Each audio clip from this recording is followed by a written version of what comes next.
Cordial saludo. Agradecemos el estar presente. Realizamos este trabajo para los programas de manejo integrado de plaguicidas y sistema diversificados, titulado Alelopatía y métodos sucesionales, por Daniel Fernando Chávez Ramírez y quien les habla, María de los Ángeles Delgado. Hoja de ruta. Tendremos dos vías. Una, alelopatía, relaciones intra e interespecíficas, ejemplos. La segunda, manejo de la diversificación con método sucesional, que es ventajas y algunas técnicas de sucesión en la diversificación de cultivo. Objetivo. El objetivo es dirigir la exposición a mostrar la alelopatía como una herramienta para disminuir el uso de plaguicidas dentro de un manejo integrado en los sistemas diversificados. Concepto general. La alelopatía es definida como la influencia directa de un compuesto químico liberado por una planta sobre el desarrollo y crecimiento de otra planta. Aleloquímicos. Es una sustancia química liberada por un organismo que ejerce efectos conductuales o fisiológicos generalmente adversos o beneficiosos en otro organismo. Entonces, la inducción de aleloquímicos se ve mediada por estrés ambiental, en este caso la alta luz UV produce reacciones en la planta, el ataque de patógenos o de plagas y heridas realizando labores de campo físicas o mecánicas. Entonces, en la planta se va a producir compuestos fenólicos, terpenos, ácidos grasos de larga cadena y ácidos simples. Van a ser sintetizados, transportados y expuestos en toda la planta o donde la planta lo necesite y lo requiera. Estas respuestas alelopáticas van a ser supresión de la germinación, inhibición del desarrollo radicular aéreo y de otros meristemos. Y también hay interacciones que van a atraer insectos enemigos naturales, van a beneficiar a la planta, sustancias que retrasan la digestión del insecto generándole una indigestión y el insecto no se va a sentir a gusto, va a volar a otra planta, entre otras. Vías a través de las cuales se liberan los agentes alelopáticos al entorno. Entonces, la planta, a través de las raíces, va a exudar compuestos aleloquímicos. A través de las hojas y de los tallos va a liberar compuestos volátiles a través de la volatilización. La hojarasca, el mulch, las coberturas que se usan, ellos también van a liberar a través de la volatilización y van a liberar a través de a la tierra a través de la lixiviación y de la biodegradación. Manejo integrado de malezas, relaciones intraespecíficas. Estas son relaciones planta-planta. Estas relaciones el grado de afectación va a depender del tipo de tejido vegetal, de la edad de la planta y la cantidad y de la naturaleza de la precipitación del compuesto aleloquímico y de la vía de liberación. Entonces, de esta manera se va a liberar una gran variedad de agentes alelopáticos de diferente naturaleza, tales como compuestos fenólicos, terpenos y alcaloides.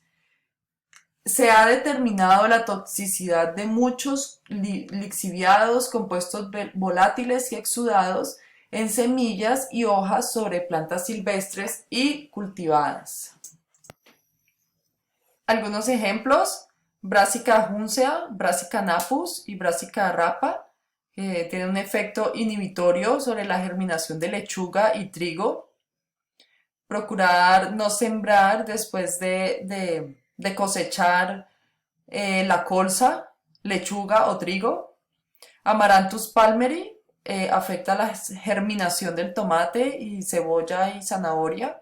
Mirar bien las arbences que se encuentren por ahí, tienen un efecto inhibitorio en otras. La artemisa es autotóxica, inhibitoria del desarrollo de callos de lechuga. Heliotropium europeum que estimula el crecimiento de rabanito y trigo sarraceno.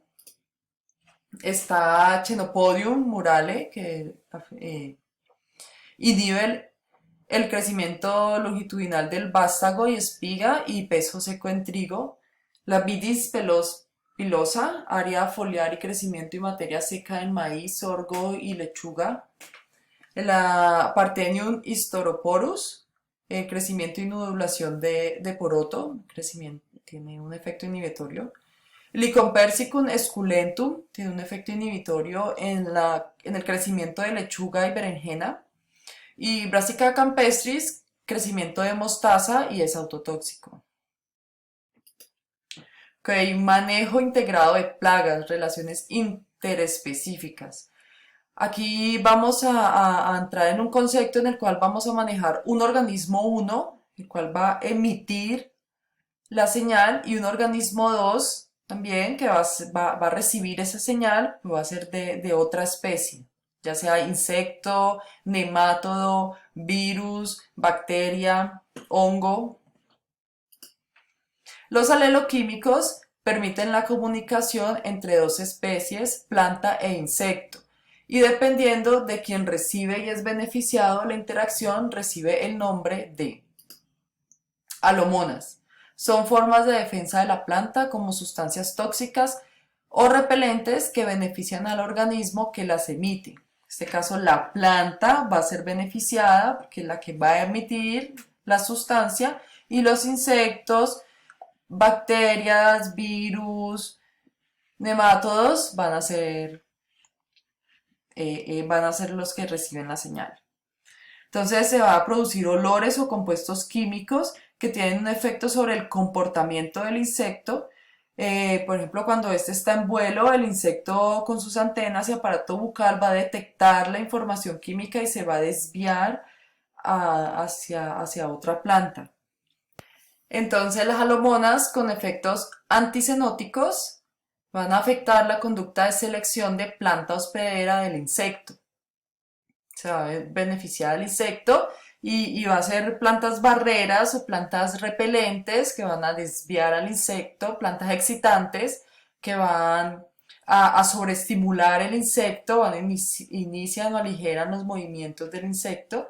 Son supresores que van a inhibir la masticación y la perforación de las cutículas y de los órganos. Y deterrentes, que lo que hacen es que previenen el mantenimiento de la alimentación o la oposición continua. Entonces, estas deterrentes son quemantes para el tubo digestivo, y esto hace que el insecto pues, no se sienta a gusto en esa planta y se vaya. Los efectos anticenóticos en el insecto. Entonces se conoció este mecanismo como un mecanismo de no preferencia, y anticenosis significa antihospedero. Entonces esto va a generar un cambio en el comportamiento del insecto a través de factores morfológicos que van a afectar este comportamiento y no van a permitir que el insecto ovoposite, se alimente o se refugie allí. Entonces esta interacción es tan fuerte porque el insecto realmente rechaza la planta. Entonces, estos factores morfológicos son tricomas que van a limitar el movimiento del insecto y sobre todo también van a exudar sustancias que van a repeler el insecto. Se conoce ejemplos de tricomas en resistencia en la soya, al lorito verde, en Poasca fabae. También la dureza de los tejidos va a afectar que el insecto se alimente o que ovoposite, y entonces genera un rechazo. Este ejemplo es la resistencia en caña Diatrea saccharalis. Y tenemos lo que son las capas de cera, donde el insecto se va a resbalar, no le va a ser fácil mantenerse. Entonces la resistencia, un ejemplo es la resistencia de crucíferas al Crisomélido Philotetra albionica. Aquí tenemos un ejemplo de anticenosis por aleloquímicos en Diabrotica. Es atraído a curcubitáceas y estimulado a alimentarse de ellas cuando hay presencia de curcubitacina. Cultivares sin curcubitacina tiene un menor daño por este coleóptero. Tenemos alomonas con efectos antibióticos, las cuales la planta se va a seguir viendo beneficiada porque es una alomona. Entonces estos efectos van a darse en el crecimiento, a limitar el crecimiento y desarrollo de estados inmaduros, reducen longevidad y fecundidad de los adultos. Las toxinas causan disrupciones neuromusculares en la respiración y otras funciones vitales. Tiene también sustancias antialimentarios que van a bloquear la utilización de nutrientes esenciales, van a crear indigestión al insecto o al organismo, mímicos hormonales y van a interferir en las funciones endocrinas. Los efectos de antibiosis en insectos son la muerte de estados inmaduros, la tasa de crecimiento anormales, las fallas en procesos de empupamiento y de emergencia de adultos, la fecundidad y fertilidad reducidas, la emergencia de adultos muy pequeños o malformados y la conducta anormal. Esto se va a ver reflejado en reducir las tasas de población del insecto blanco. Las cairomonas. Las cairomonas se va a ver en una relación donde el organismo 1, que es la planta, va a emitir la información, pero no se va a ver beneficiado. Y quien la recibe sí se beneficia. Entonces, son atrayentes, disuadores, retardantes o estimulantes de oposición o alimentación y son compuestos químicos cuyo efecto es beneficiar al receptor. Esta respuesta adaptativa se refleja en el insecto, el cual prefiere orientarse hacia la planta, siendo atraído y permitiendo el desarrollo y crecimiento. La planta tiene compuestos que le gusta al insecto, al organismo 2, favorece la ovoposición y la alimentación continua.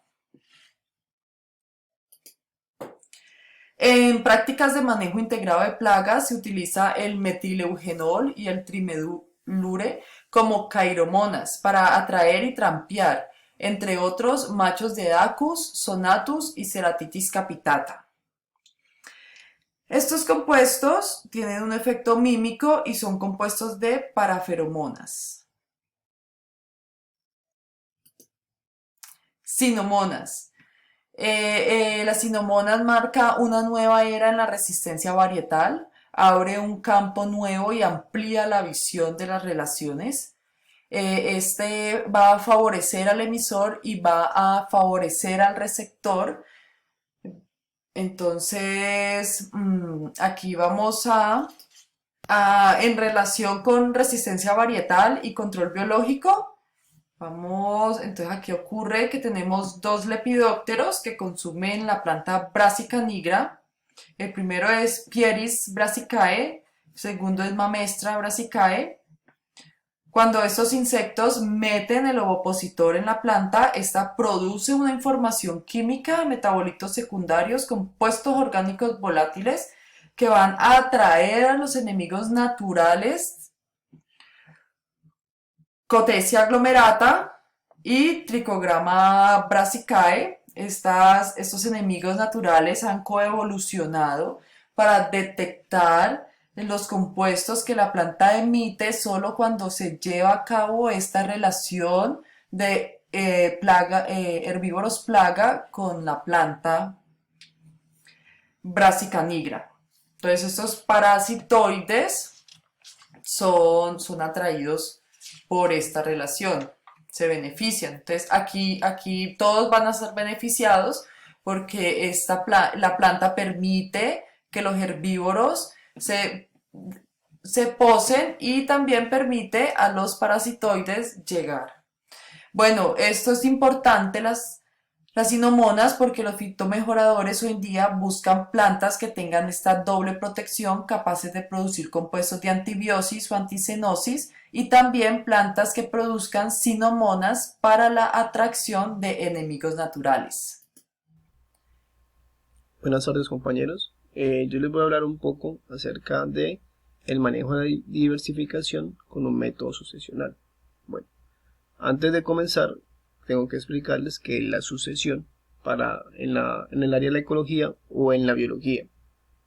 Entonces la sucesión es la sustitución natural que hay cuando un biotipo, en un ecosistema una especie muere, es reemplazada en el mismo área por otra especie. Esta sustitución se le llama una sucesión, ¿cierto? La sucesión compete de dos etapas. En la primaria es cuando encontramos un suelo virgen o un ecosistema virgen que no ha sido alterado por otra comunidad preexistente, o que no tenga otra comunidad preexistente.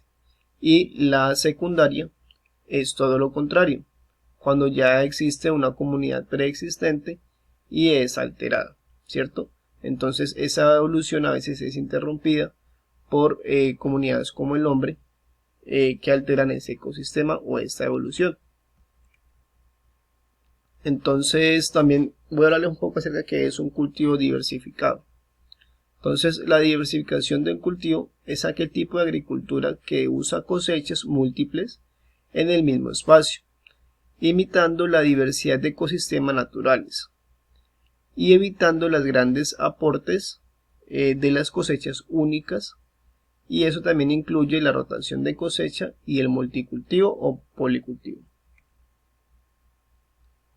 Entonces existen ciertas ventajas a la hora de utilizar este tipo de diversificación de cultivos. Una de ellas es que el rendimiento es mayor, ¿cierto? Cuando se hace una siembra determinada en un área sembrada como en un policultivo, y este equivale en el mismo área, digamos en una hectárea, se siembra en un monocultivo, pues el rendimiento va a ser mayor a largo plazo, ¿cierto? Cuando se hace ya la cosecha total en el policultivo. La rentabilidad económica de los policultivos suele ser mayor que la de los monocultivos, que crecen en áreas equivalentes, ya que se distribuyen los costos de manejo en las distintas especies cultivadas en el mismo sitio. Además de eso, a la hora de ver una cosecha, pues los costos, digamos, van a verse balanceados cuando hay una baja, de pronto baja de precios por la demanda en alguno de los productos. También existen pues menos riesgos de pérdida de cultivos y por ende mayor estabilidad. Por ejemplo, cuando llega un patógeno o una plaga a un cultivo establecido, pues si hay un policultivo va a ser una pérdida menor, ya que no van a ser la misma especie y por ende la interacción va a ser diferente. Bueno, también les voy a comentar un poco acerca de la comparación entre un ecosistema natural y un ecosistema agrícola. Entonces, hay cosas sencillas como la preparación de las camas, semillas, y la siembra mecánica normalmente es reemplazado con un método natural que es la dispersión de semillas, que lo hace normalmente los insectos como abejas y los animales como los murciélagos. También los plaguicidas químicos normalmente reemplazan los controles naturales de poblaciones de insectos, malezas y patógenos. Y la manipulación genética reemplaza los procesos naturales de evolución y selección natural. Bueno, el hombre al hacer una agricultura, ¿cierto? Normalmente está haciendo una interrupción de la sucesión, ¿cierto? Cada cultivo que se planta representa la primera etapa de la sucesión que no es persistente ni estable. El objetivo del cultivo es obtener la mayor cosecha posible. La interrupción constante mantiene el agroecosistema en las etapas tempranas de la sucesión, donde se logra la mayor proporción de producción neta o biomasa cosechable. ¿Qué quiere decir eso? Cuando el hombre hace una siembra, está comenzando la primera etapa de la sucesión.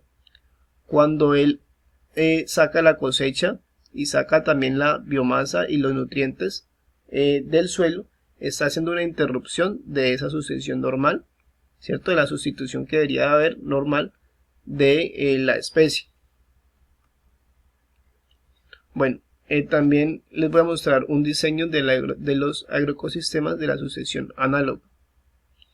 Entonces, existen varias características valiosas que han hecho las comunidades sucesionales naturales y que pueden usarse como un diseño de agroecosistemas. Una de esas características es la elevada resistencia a la invasión y el ataque de plagas. Otra de ellas es la gran retención de nutrientes del suelo, una agrobiodiversidad abundante y un nivel razonable de productividad. Bueno, también les voy a hablar un poco acerca de los principios ecológicos de este diseño sucesional. Uno de ellos es aumentar la diversidad de especies, ya que promueve un uso más completo de los recursos, tanto de nutrientes como radiación solar, agua, etc. Y la protección contra plagas y el crecimiento compensatorio. También aumenta la longevidad a través de la adición de las plantas perennes, como el follaje abundante que brinda una cubierta permanente para proteger el suelo. La caída constante de esas hojas también permite una formación de materia orgánica y la circulación ininterrumpida de los nutrientes. Otro de ellos es establecer barbechos para sustituir la fertilidad del suelo a través de la acumulación de biomasa y la activación biológica, y para reducir las poblaciones de plagas agrícolas, interrumpiendo los ciclos biológicos de la rotación de los cultivos y los barbechos. Bueno, existen algunas opciones de manejo para imitar la sucesión natural. En un esquema de sucesión manejada se imitan las etapas sucesionales naturales, introduciendo plantas, animales y prácticas e insumos agrícolas que promueven el desarrollo de esas interacciones y conexiones entre los componentes del agroecosistema. Entonces se plantan especies que capturan y retienen nutrientes en el sistema y promueven el desarrollo del suelo. Esas plantas incluyen leguminosas con sus bacterias fijadoras de nitrógeno y plantas micorrizas que capturan fósforo. Bueno, existen algunas estrategias para dar una diversificación a los cultivos. Entonces, una de ellas es la rotación de cultivos, ¿cierto? La diversidad temporal en forma de abonos verdes de leguminosas se incorpora a los cultivos para proveer nutrientes y romper el ciclo de varios insectos, plagas, enfermedades y malezas. Otra de esas estrategias es la mezcla de variedades, que aumenta la diversidad genética en el campo mediante la introducción de malezas, de mezclas de variedades, y o también multilíneas incrementan la heterogeneidad genética, reduciendo la vulnerabilidad a enfermedades propias de los monocultivos. Lo que muestra esto es cuando tenemos varias variedades, perdón aquí la redundancia, de una misma especie, pues rompemos el ciclo biológico, ¿cierto? Hay veces de los insectos o algún patógeno que esté atacando el cultivo. También tenemos otra estrategia que es los policultivos, ¿cierto? Los sistemas complejos donde dos o más especies se siembran con la cercanía suficiente para que haya competencia o complementariedad, permiten que se incrementen los rendimientos y minimicen los riesgos. Bueno, aquí tenemos dos conclusiones, ¿cierto? Una de ellas es la alelopatía y la otra es de los cultivos diversificados con la estrategia de sucesión. Entonces, el mayor desafío al manejar un sistema sucesional consiste en aprender a introducir perturbaciones de forma que estimulen la productividad del sistema por un lado y provean la resistencia al cambio y la variación por el otro. Es decir, tenemos que estar haciendo una semejanza a lo que ocurre naturalmente para que haya una constante evolución, hay alteración, ¿cierto? del ecosistema, y eso se puede lograr de varias maneras. Dependiendo de las condiciones ambientales locales, la estructura de los ecosistemas naturales maduros normalmente presentes y la posibilidad de mantener las modificaciones a largo plazo. Y la conclusión para la alelopatía es que es importante conocer las interacciones de las plantas para mantener un equilibrio entre ellas y así disminuir cada vez más la intervención del hombre para controlar plagas y patógenos. Bueno, eso es todo. Muchas gracias.